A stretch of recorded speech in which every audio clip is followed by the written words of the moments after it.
अस्सलाम वालेकुम व्यूअर्स, कैसे हैं आप? जहाँ रहें खुश रहें, आबाद रहें और अपने इर्द गिर्द खुशियाँ बांटते रहें।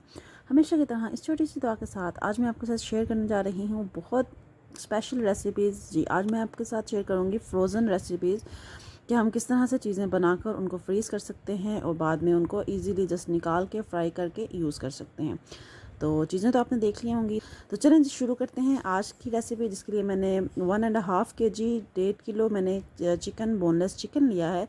उसके अंदर 1 टेबल स्पून मैंने हरी मिर्च डाली है पिसी हुई, 1 टेबल स्पून अदरक पिसा हुआ डाला है और 1 टेबल स्पून मैंने लहसुन जो है अच्छे से पीस के वो आपने डाल लेना है। ठीक है जी। ये डालने के बाद साथ ही इसके अंदर मैं डाल रही हूँ चिकन टिक्का मसाला। ये 2 टेबल स्पून काफ़ी होगा। ठीक है, ये हमने डाला। ये डालने के बाद 1 टेबल स्पून के करीब जो रेड चिली फ्लेक्स हैं वो मैंने डाले हैं, कुटी लाल मिर्च। 1 टेबल स्पून इसमें मैं नमक ऐड कर रही हूँ। नमक आप हस्ब ज़ायक़ा भी इस्तेमाल कर सकते हैं, बट 1 टेबल स्पून काफ़ी होगा। साथ ही इसमें मैं डाल रही हूँ 1 टेबल स्पून सूखा धनिया, उसको आपने हल्का सा पीस लेना है। 1 टेबल स्पून ही इसके अंदर आपने ज़ीरा डालना है हल्का सा। अगर आप इसे तवे पे भून लेते हैं तो इसका बहुत ज़बरदस्त फ्लेवर आता है किसी भी चीज़ में। ठीक है जी। ज़ीरा डालने के बाद साथ ही इसमें मैं डालूँगी विनेगर 3 टेबल स्पून। इसमें मैंने सिरका ऐड कर दिया है। इससे चिकन का जो फ्लेवर है और जो तमाम मसाले हैं वो बहुत अच्छे मैरिनेट हो जाएंगे। और साथ ही इसमें अब मैं ऐड करूँगी लास्ट में 1 टेबल स्पून पिसी काली मिर्च। ठीक है, ये तमाम मसाले डाल के अब हम इसको अच्छे से मिक्स करेंगे। और मिक्स करने के लिए इसको आप 4 से 5 घंटे के लिए अच्छे से कवर करके फ्रिज में, गर्मियाँ हैं तो फ्रिज में, सर्दियाँ हैं तो बाहर ही पड़ा रहने दें। तकरीबन 5 से 6 घंटे बाद ये मैंने निकाला है और अच्छे से मसाला जो है तमाम बोटी के ऊपर लग गया हुआ है।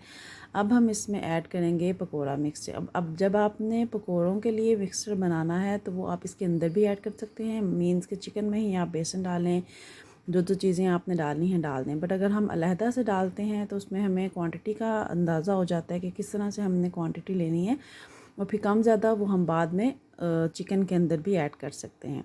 तो अभी फ़िलहाल मैंने इसके अंदर 3 जो बड़े जो चम्मच हैं बेसन के वो मैंने लिए हैं। 3 चम्मच बेसन के लिए हैं और उसमें मैं 2 चम्मच मैदे के ऐड करूँगी और साथ ही इसको हम अच्छे से छान लेंगे। तो इनके बेसन से थोड़ा सा आपने कम मैदा लेना है और डालने के बाद इसको अच्छे से छानने के बाद अब इसमें हम बेसन की क्वांटिटी के हिसाब से स्पाइसेस ऐड करेंगे। ठीक है, चिकन को हमने जितना चिकन को मसाले रिक्वायर्ड थे वो हमने लगा लिए हुए हैं। अब बेसन में हम मसाले ऐड करेंगे।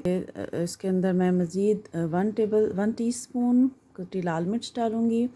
1 टीस्पून इसमें मैं नमक ऐड करूँगी और 1 टीस्पून ही इसमें मैं ऐड करूँगी गरम मसाले का। ठीक है, और इसको डालने के बाद इसके अंदर अब मैं ऐड करूँगी, इसको अच्छे से मिक्स करें और मिक्स करके इसमें अब मैं ऐड करूँगी धनिया। ठीक है, धनिया बहुत अच्छा, उसकी लुक बहुत अच्छी आती है, फ्लेवर बहुत अच्छा आता है पकौड़ों में, तो ये ज़रूर ऐड कीजिएगा। धनिया डालने के बाद अब यहाँ पर मैं ऐड करूँगी अंडे।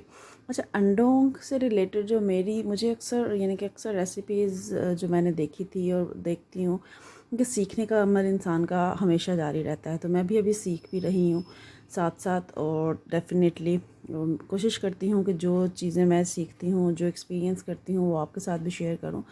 तो मुझे होता था कि अंडे के साथ जब हम बनाएंगे तो स्मेल आएगी, उसमें हम पानी का भी इस्तेमाल करेंगे, तो ये कैसे, ये जो है ना अंडे के साथ पानी, तो ये तो स्मेल आएगी अंडे की।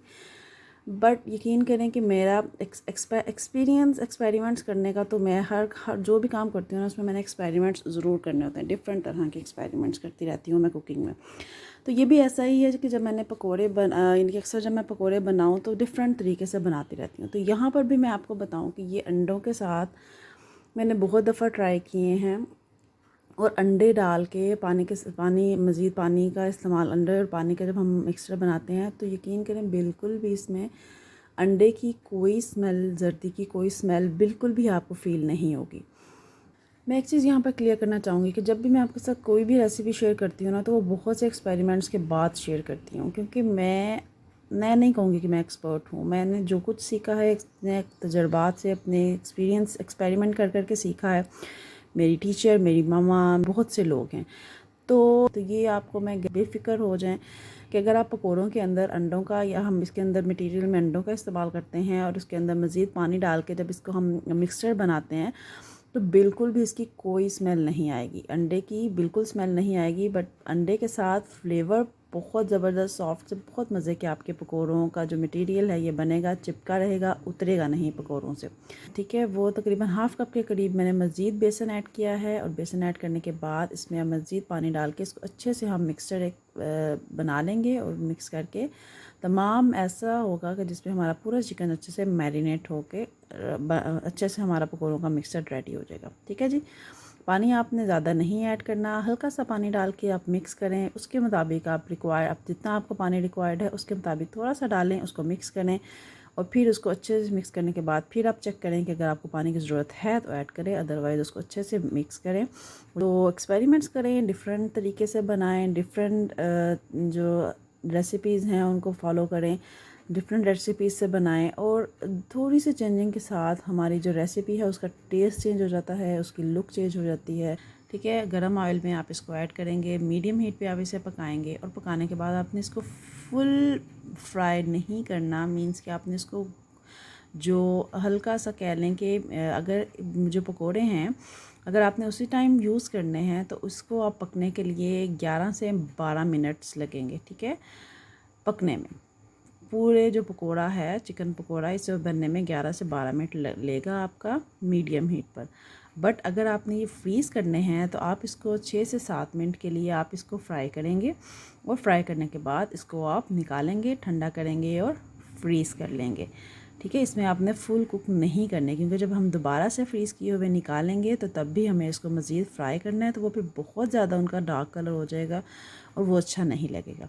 ठीक है, ये पकोड़े हैं, इनको 6 से 7 और आपने बहुत ज़्यादा इनमें चम्मच नहीं हिलाना, बस डाल के उसको अच्छे से पकने दें कि वो खुद ही से जो आपका बर्तन होगा उससे लहदा हो जाएंगे, चिपके नहीं रहेंगे। ठीक है, हल्का सा उसको मिक्स करें और तमाम जो ऑयल है ताकि वो अच्छा सा हर तरफ से ऊपर नीचे से अच्छा सा उसको कलर आ लें। ज़िपर ले लें, उसके अंदर आप तमाम पकौड़ों को डालें और डालने के बाद इसको आप फ्रीज़र में रख दें, सिंपल।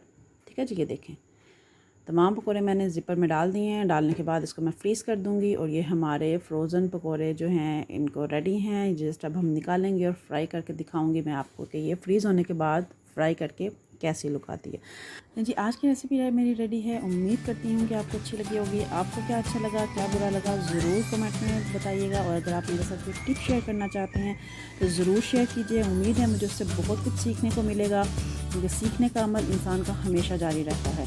तो अपना बहुत ख्याल रखिएगा। और ये जो फ्रोज़न पकौड़े हैं इनको पकाने का तरीका सिंपल ये होगा कि आपको इनको फ्रीज़र से निकालना है और इसको आपने फ्राई कर लेना है। गरम तेल में आप डालेंगे, बहुत तेज़ आंच में आपने नहीं पकाना, अदरवाइज़ अंदर से अच्छे से कुक नहीं होंगे। मीडियम हीट पर पकाएं तो गोल्डन अच्छा सा कलर आ जाएगा और उनको आप निकाल लें। ठीक है, अपना बहुत ख्याल रखिएगा, दुआओं में याद रखिएगा। Next simple and easy recipe के साथ इंशाल्लाह। अगर आप मेरे चैनल पर न्यू हैं तो सब्सक्राइब करना मत भूलिएगा, साथ में आएगी बेल, उस पर ज़रूर क्लिक कर दें ताकि नेक्स्ट आने वाली सिंपल एंड ईजी और मज़ेदार सी रेसिपीज़ आप देख सकें। तो अपना बहुत ख्याल रखिएगा, टिप्स ज़रूर दीजिएगा, कमेंट ज़रूर करिएगा। लाइक अच्छी लगी तो लाइक करें, नहीं अच्छी लगी तो अनलाइक कर दें, बट बताइएगा ज़रूर कि क्या अच्छा नहीं लगा। इजाज़त चाहूँगी, अल्लाह हाफ़िज़।